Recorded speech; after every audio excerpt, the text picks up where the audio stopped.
कर्नाटक सरकारने अलमट्टी धरणाची उंची वाढवण्याचा घातलेला घाट जीव गेला तरी पूर्ण होऊ देणार नाही. वडनेरे समितीनं दिलेला अहवाल चुकीचा असून हा रिपोर्ट रद्द करा.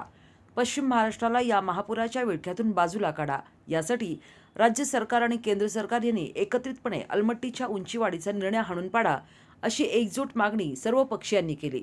उदगाव तालुका शिरोळ येथील सांगली कोल्हापूर महामार्गावर सर्व पक्षीयांच्या वतीने अलमट्टीची उंचीवाढीच्या विरोधात रविवारी सकाळी 10 वाजता चक्काजाम आंदोलन करण्यात आले. तब्बल 3 तासानंतर पाटबंधारे विभागाने बुधवार दिनांक 21 रोजी मुंबई येथे मंत्रालयात पाटबंधारे मंत्री विखे पाटील यांच्या अध्यक्षतेखाली याबाबत बैठक घेणार असल्याचे पत्र दिल्यानंतर हे चक्काजाम आंदोलन मागे घेण्यात आले. यावेळी खासदार धैर्यशील माने, आमदार सतेज पाटील, धनाजी चुडमुंगे, PM पाटील, माजी मंत्री प्रकाश आवाडे, डॉक्टर नीता माने, आमदार राहुल आवाडे, खासदार विशाल पाटील, आमदार राजेंद्र पाटील यड्रावकर, सावकार मादनाईक, माजी आमदार राजू बाबा आवळे, दत्तचे गणपतराव पाटील, आमदार जयंत आसगावकर, सर्जेराव पाटील, आमदार विश्वजित कदम, फोनवरून राजू शेट्टी यांनी अलमट्टी उंचीवाढीला विरोध करून आपली भूमिका मांडली. यावेळी सांगली, कोल्हापूर, सातारा या 3 जिल्ह्यातील पदाधिकारी, शेतकरी, पूरग्रस्त मोठ्या संख्येनं उपस्थित होते. उदगाव येथील टोल नाक्यावर सर्व पक्षांनी चक्काजाम आंदोलन केल्याने सांगली कोल्हापूर महामार्गावरील सर्व वाहतूक पर्यायी मार्गाने सोडल्याने विस्कळीत झाली. यामुळे अनेकांना मोठा त्रास सहन करावा लागला. अलमट्टी उंचीला सर्वांचा विरोध असून सरकारने यावर कठोर निर्णय घेतला नाही तर लवकरच कोगनोळी तालुका निप्पाणी येथील पुणे-बेंगलोर राष्ट्रीय महामार्ग रोखून सरकारला शेतकऱ्यांची आणि पूरग्रस्तांची ताकद दाखवू असाही निर्णय घेण्यात आला.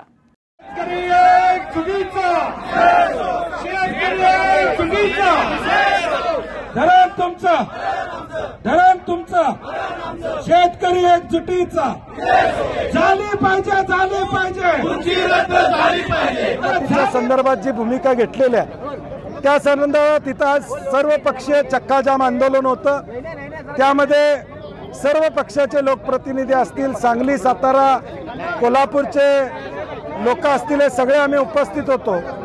आणि राज्य शासनाने निर्णायक भूमिका घ्यावी, फक्त घोषणा न करता त्यामध्ये ठोस अशी भूमिका घ्यावी अशी आमची अपेक्षा आहे. आणि म्हणून आजच्या चक्काजाम आंदोलनानंतर राज्य शासनानं 21 तारखेला 3:30 वाजता बैठक या ठिकाणी बोलवलेले लेखी पत्र आम्ही वर्तमानपत्रात वाचत होतो. बैठक आहे परंतु लेखी पत्र नव्हतं. त्यांनी लेखी पत्र दिलेलं, आमचं आंदोलन थांबण्यास विनंती केलेली आहे. आमची भूमिका एवढीच आहे की राज्य शासनानं कणखरपणे केंद्रामध्ये ही भूमिका मांडावी, जेणेकरून पुराचा धोका आमच्या 3 जिल्ह्यावरचं संकट हे दूर होईल. यांनी आश्वासन काय दिलेलं तुम्हाला आणि बैठकीला प्रतिनिधी होते, त्यांनी काय आश्वासन दिलेलं आहे का? कारण ते देखील सहभागी झाले. नाही, हे आंदोलन सर्व पक्षीयच. आम्ही ज्यावेळी सुरुवात केली त्यावेळी मी अनेकांना फोन करून स्वतः सांगितलं हे सर्व पक्षीय आंदोलन आहे, सगळेजण आपण यामध्ये या. आणि त्यामुळं सरकारमध्ये सत्ताधारी आमदार असू देत किंवा आम्ही असो, आमच्या सगळ्यांची भूमिका या ठिकाणी ठाम आहे की हे उंची वाढली नाही पाहिजे. त्यामुळे सगळेच ही भूमिका मांडतील अशी आम्हाला खात्री आहे. येत्या बैठकीला जर का तोडगा निघाला नाही तर तुमचं पुढचं नाही, आमचं ऑलरेडी ह्या बैठकीमध्ये योग्य निर्णय नाही निघाला तर आम्ही अगदी अलमट्टीवर धडक मारण्याची सुद्धा आमची तयारी असेल. वडनेरे कमिटी बदलण्याबाबत तुम्ही सांगितलं नाही, वडनेरे कमिटीच्या अहवालामध्ये काही जे निकष आलेले आहेत किंवा काही गोष्टी आलेल्या आहेत त्या काही योग्य असतील, परंतु अलमट्टी बाबतीत त्यांचं जे काय या ठिकाणी अभ्यास आहे, मी त्यांच्या अभ्यासावर बोलणार नाही, ते सिनियर अधिकारी राहिलेले आहेत. परंतु आमचं दुमत आहे त्या अलमट्टीच्या विषयावर त्यांनी जे म्हटलेलं आहे की पुराचा फटका बसणार नाही, त्याच्यावर आमच्या सगळ्यांचं दुमत आहे. त्यामुळे त्या कमिटीचा अहवाल कुठंतरी कर्नाटक सरकार उद्याच्या भविष्यकाळात देईल. त्यामुळे तो वडनेरे कमिटी रद्द ही भूमिका शासनाने घ्यावी. कर्नाटकमध्ये देखील काँग्रेसचे शेवटी ते सरकार त्यांची भूमिका मांडते. आमची अपेक्षा आमच्या सरकारनं आमची भूमिका मांडावी.